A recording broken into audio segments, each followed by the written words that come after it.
बहुत समय पहले एक राजा था जो खुद के बारे में सोचता था कि वो बहुत ही नेक सोच, दयालु स्वभाव और दरियादिली है। उसे लगता था कि वो स्थितियों को सही से समझने, हर बात पर न्याय करने और हर विषय में उचित विचार रखने वाला व्यक्ति है। राजा की 3 बेटियां थी।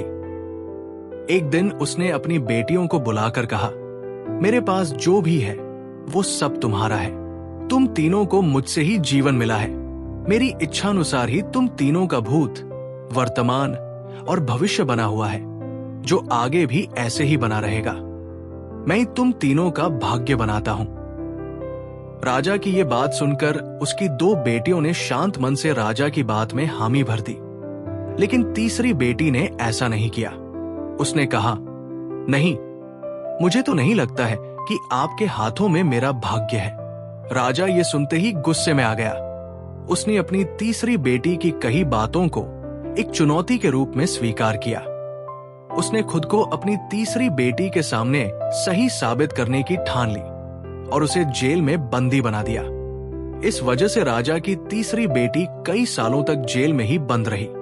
राजा और उसकी बाकी की बेटियां राजसी जीवन जीते रहे। राजा मन ही मन सोचता है कि ये मेरा ही हुक्म है, जो मेरी जिद्दी बेटी जेल में कैद है। लोगों को भी यही लग रहा होगा कि राजा का ही हुक्म है, जो उसकी बेटी को ऐसा भाग्य मिला है। उसकी प्रजा के लोग भी यही सोचते थे। उन्हें लगता था कि राजा की तीसरी बेटी ने जरूर कोई गलत कार्य किया होगा, तभी उसे जेल में कैद करके रखा गया है।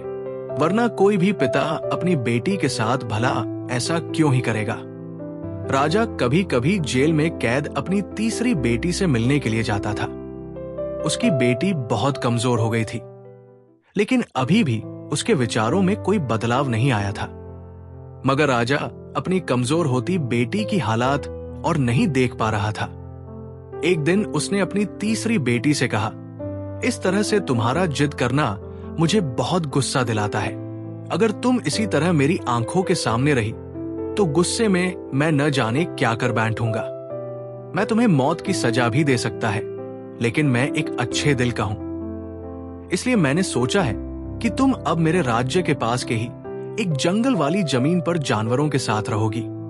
राजा ने आगे कहा, उस जंगल में सिर्फ उन्हीं लोगों को रखा जाता है जो मेरे आदेश का पालन नहीं करते। तुमने भी अपनी जिद की वजह से मेरी बात नहीं मानी, इसलिए तुम भी अब वहां मौजूद लोगों के साथ अपना पूरा जीवन काटोगी। इसके बाद तीसरी बेटी को उस जंगल की जमीन पर रहने के लिए भेज दिया गया। वहां वो फल और सब्जियां खाने और एक गुफा में रहने लगी। उसके पास पीने के लिए झरने का पानी और ठंड से बचने के लिए सिर्फ सूरज की धूप का ही सहारा था। वहां की खुली हवा में रहते हुए और फल फूल खाते खाते वो जल्द ही पूरी तरह से स्वस्थ हो गई। उसने वहां पर खेती करना भी शुरू कर दिया। गुफा को उसने घर की तरह सजा लिया था और खुशी खुशी वही रहती थी। एक दिन वहां पर एक भटकता हुआ राहगीर आ पहुंचा। उसे देखते ही देखते राजा की तीसरी बेटी से प्रेम हो गया और दोनों खुशी खुशी वही रहने लगे। उस जंगल में उन दोनों के अलावा और भी कई लोग रहते थे, जिनकी मदद से उन्होंने उस जंगल को एक शहर के रूप में बदल दिया। कुछ ही सालों में राजा की तीसरी बेटी और वो राहगीर उस शहर के राजा रानी बन गए। अब उनके शहर की चर्चा दूर दूर तक होने लगी। जैसे ही इसकी जानकारी राजा को मिली, वो उस जंगल में सब कुछ देखने के लिए पहुंच गया। जब उसने वहां की राजगद्दी पर अपनी बेटी को बैठे देखा और साथ में एक खूबसूरत युवक को, तो उसके होश उड़ गए। राजा की बेटी ने अपने महल में अपने पिता का पूरे सम्मान के साथ स्वागत किया। उसने अपने पिता से उसके बुरे बर्ताव व फैसल के लिए कुछ भी नहीं कहा। जैसे ही राजा वहां बैठा तो उसे एक आवाज सुनाई देने लगी, जो कह रही थी कि हर इंसान स्वयं ही अपना भाग्य बनाता है, कोई अन्य इंसान किसी और का भाग्य नहीं बना सकता। इसके बाद राजा को स्वयं ही अपनी गलती पर पछतावा होने लगा और उसने अपनी सभी बेटियों को अपने भाग्य से आजाद कर दिया। उसने अपनी तीनों बेटियों से कहा, भले ही तुम तीनों का भाग्य मेरे हाथों में है, लेकिन हर व्यक्ति खुद ही परिस्थितियों के अनुसार अपना भाग्य अच्छा व बुरा बना सकता है।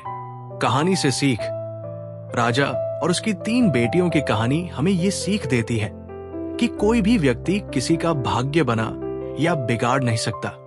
हमारा भाग्य स्वन्य हमारे हाथों में ही होता है, जिसे हम अपनी सूझबूझ से बुरी परिस्थितियों में भी अच्छा बना सकते हैं।